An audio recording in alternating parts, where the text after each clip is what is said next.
Olha, na terça-feira, quando todo mundo estava discutindo sobre se o Bolsonaro tinha ou não coronavírus, eu vim aqui e eu mudei de assunto. Eu falei, gente, o Queiroz vai ser solto a qualquer momento. Aí eu fiz uma análise na terça-feira da conjuntura, eu falei, vai ser solto. E passaram-se 2 dias e na quinta-feira, ontem, o Queiroz foi realmente solto pelo ministro Noronha do STJ. Antes de eu fazer a análise, que eu vou fazer porque muita gente pediu, aí Thiago, fala, eu quero mostrar um vídeo do Bolsonaro falando sobre o Noronha, no dia em que eles se conheceram, faz alguns meses. Primeira vez que eu ouvi, prezado Noronha, se permite fazer assim, presidente do STJ, eu confesso que a primeira vez que eu ouvi foi um amor à primeira vista. Me simpatizei com Vossa Excelência, temos conversado com não muita persistência, mas as poucas conversas que temos, o senhor ajuda a me moldar um pouco mais para as questões do judiciário. Muito obrigado a Vossa Excelência. Pois bem, essa é a rasgação de seda entre o presidente Jair Bolsonaro, que é o maior beneficiado com a soltura do Queiroz. O maior beneficiado não é o Queiroz, é o Bolsonaro, porque é o Bolsonaro quem estava na corda bamba, ele e os filhos dele, e o maior beneficiado com a soltura de alguém que estava foragido. É uma coisa inédita no direito brasileiro. Alguém que está foragido ganha prisão domiciliar. É coisa inédito, completamente inédito. E vale lembrar uma coisa. Eu lembro quando um desembargador da segunda instância, que também era plantonista quer dizer o seguinte, quando está o judiciário em recesso, estão de férias, fica alguém de plantão. Nesse caso, quem soltou o Queiroz foi o presidente do STJ, que é quem está no plantão. É por isso que a decisão coube a ele e não ao relator do caso, porque o relator do caso jamais soltaria o Queiroz, que é o Félix Fischer. No dia 9 de julho, se eu não me engano, ou de junho de 2018, eu lembro desse dia muito bem, eu lembro que um desembargador, também plantonista, estava de plantão, mandou soltar o Lula, foi o Favreto. Eu lembro que naquele dia o juiz da primeira instância, que era o Sérgio Moro, que estava de férias, ele saiu das férias só para despachar, desautorizando o superior hierárquico dele, que é o desembargador da segunda instância, e falando, não, o Lula se mantém preso. Enquanto isso acontecia, um movimento de bastidores ligaram para o delegado da Polícia Federal e falaram, não solte o Lula, porque a gente vai reverter isso. Aí outro desembargador da segunda instância saiu de férias só para falar, o Lula continua preso. Olha a diferença. Um país em que 2 juízes saem das férias para manter o Lula preso, é o mesmo país em que o presidente da STJ coloca o Queiroz com todas as provas que tem e coloca a esposa dele por um motivo ridículo que eu vou explicar já já, em liberdade, em prisão domiciliar, e agora eles vão poder continuar obstruindo a justiça. Antes de eu falar sobre o caso, como isso é ridículo, o que vai acontecer? Um segundinho, se inscreve no canal, aproveita e também curte o vídeo, porque quando você se inscreve no canal, o algoritmo do YouTube vai entender que esse vídeo está fazendo sucesso, porque as pessoas estão se inscrevendo no canal a partir desse vídeo. E aí, o algoritmo do YouTube vai mostrar esse vídeo para mais e mais e mais gente. Então, ó, tá aqui, ó, curta o vídeo e inscreva-se. Então, esse vídeo vai aparecer para mais gente e a gente leva a verdade para as pessoas, porque muitas pessoas estão sendo enganadas pelo bolsonarismo. Então, um segundinho e é de graça. Só clica e se inscreve. Agora, vamos falar. Olha só, o juiz, o presidente da STJ que soltou o Queiroz, ele soltou o Queiroz por um motivo ridículo. Ele falou, o Queiroz já teve câncer, estava doente e ele corre o risco de pegar coronavírus na prisão e ele está em risco. Pá, solto. Fica em prisão domiciliar. Veja bem, o Queiroz é uma pessoa que ficou mais de 18 meses desaparecido. Com o país inteiro perguntando cadê o Queiroz, ele estava completamente foragido. Não é uma pessoa que tem endereço fixo, que é só ir lá, vamos ali na casa do Queiroz. Não. Mesmo assim, ele colocou em prisão domiciliar. Outra coisa, 2. Logo antes, esse mesmo Noronha, ele negou 7 pedidos de habeas corpus, ou seja, 7 pedidos de soltura, ele negou, baseados em pessoas que também falaram que estavam doentes e que também queriam sair por conta de risco de contaminação com coronavírus. Então, para os outros, a lei não vale, não. Mas para o Queiroz, ele criou esse entendimento da lei de que sim, ele pode sair por conta do coronavírus. Inclusive um caso de um rapaz que roubou 2 shampoos e não foi solto, mas o Queiroz foi. Tá. O pedido de soltura da esposa do Queiroz é mais ridículo ainda. Isso eu não imaginava. Eu, Thiago, não imaginava que alguém tivesse a cara de pau, que alguém rastejasse, que fosse tão puxa-saco, uma pessoa tão baixa como é o presidente do STJ. Ele soltou a mulher do Queiroz com um argumento de que, olha só o argumento que ele usou, e teria qualquer outro argumento, mas o argumento que ele usou para soltar a mulher do Queiroz que estava foragida, algo inédito na justiça brasileira, de que o Queiroz, como ele está doente, ele foi solto, a mulher do Queiroz não tá, mas como o marido dela está solto, ele precisa dela para tomar conta dele. É isso. Então, ele cria um precedente de que, de agora em diante, qualquer pessoa, se for seguir a decisão dele, qualquer pessoa que teve alguma doença antes, que teve câncer, que teve doença cardiovascular, ou seja, qualquer coisa que deixe a pessoa no grupo de risco, um idoso, alguém que tem mais de 65 anos, qualquer pessoa que está no grupo de risco do coronavírus pode pedir para ser solto. Mais do que isso, qualquer pessoa que possa cuidar de alguém que corra risco de pegar coronavírus algum dia, mesmo que a pessoa não esteja contaminada, também pode ser solta, porque a mulher do Queiroz, ela não está doente. Ela não está no grupo de risco, ela não tem problema nenhum, ela vai ser solta apenas para cuidar do Queiroz, como se o Queiroz estivesse doente, ele não tá. Tem foto do Queiroz bebendo, tem vídeo do Queiroz bêbado, na casa, vai no Twitter, eu compartilho lá. Tem vídeo do Queiroz bêbado, bebendo, fazendo churrasco. Isso não é uma pessoa doente, não é uma pessoa que precisa de cuidados. Mais do que isso, a filha do Queiroz colocou no Instagram uma foto toda feliz. Parece que esse pessoal da família do Queiroz, esses bolsonaristas, eles gostam de tripudiar na cara do povo. Ela colocou no Instagram falando, meu papai, vou te buscar, vou te dar um abraço, eu e as irmãs. Quer dizer, o Queiroz tem gente para cuidar dele.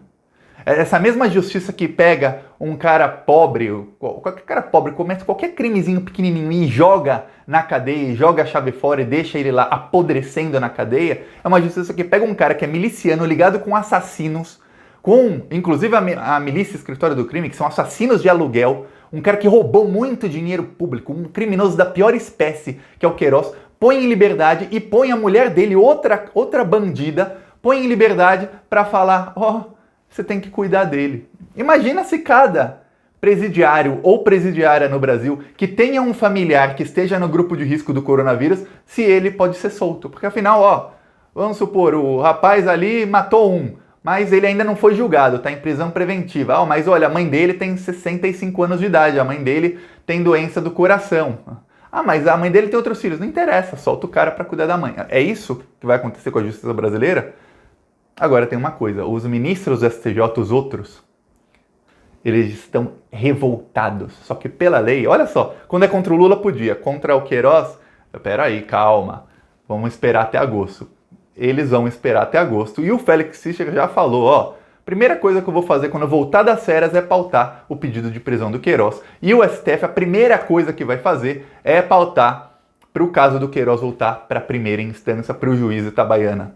Então, o Queiroz está solto, ele ganhou aí 20 dias, 25 dias para curtir um pouco a liberdade ou para tentar fugir, para tentar obstruir a justiça, para continuar cometendo crimes. É isso que o Queiroz ganhou. Ele ganhou mais tempo para cometer crimes. É isso que esse vagabundo deu para o Queiroz e para a esposa dele, para a criminosa esposa dele, que falou, não sei se já aconteceu enquanto eu gravo o vídeo, mas ela falou hoje, notícia de 3 horas atrás, ela disse que vai se entregar. O que acontece é o seguinte, o STJ não tenha dúvidas, é 99,9%, a não ser que caia um cometa, que alguma coisa mude muito, vai mandar o Queiroz e a mulher dele de volta para o Xilindró, com um agravo, que é o que a mulher do Queiroz vai estar na casa do Queiroz. Na hora que for pegar, vai pegar os dois para colocar no Xilindró. O Bolsonaro ganha uns dias de fôlego para tentar fazer alguma coisa, e a gente sabe que o Bolsonaro é criminoso, o Flávio é criminoso, eles são criminosos, eles vão tentar impedir a investigação de alguma maneira nesses 20 dias, tentar ocultar provas, tentar, principalmente, é o principal que é para eles vão tentar combinar os depoimentos, combinar uma versão dos fatos, alguma coisa assim, combinar inclusive com o Ossef, que é uma bomba relógio, falou que ia falar tudo. Então a soltura do Queiroz dá um fôlego para o Jair Bolsonaro. Isso é péssimo que o Bolsonaro ganhe esse fôlego, mas dá esse fôlego. O que acontece é que, assim que o STF mandar, e não tenha dúvidas, vai mandar o caso voltar para o juiz da primeira instância, ele vai ter aval para mandar prender todo mundo, não só o Queiroz e a esposa. Ele vai ter um aval da Suprema Corte, que é o nome já diz, Supremo Tribunal Federal, vai ter um aval para falar, você é o juiz do caso e tudo que você decidir está decidido. E ninguém mais vai poder falar, não, vai para a segunda instância, tem foro, não tem foro, não, acabou, você é o juiz.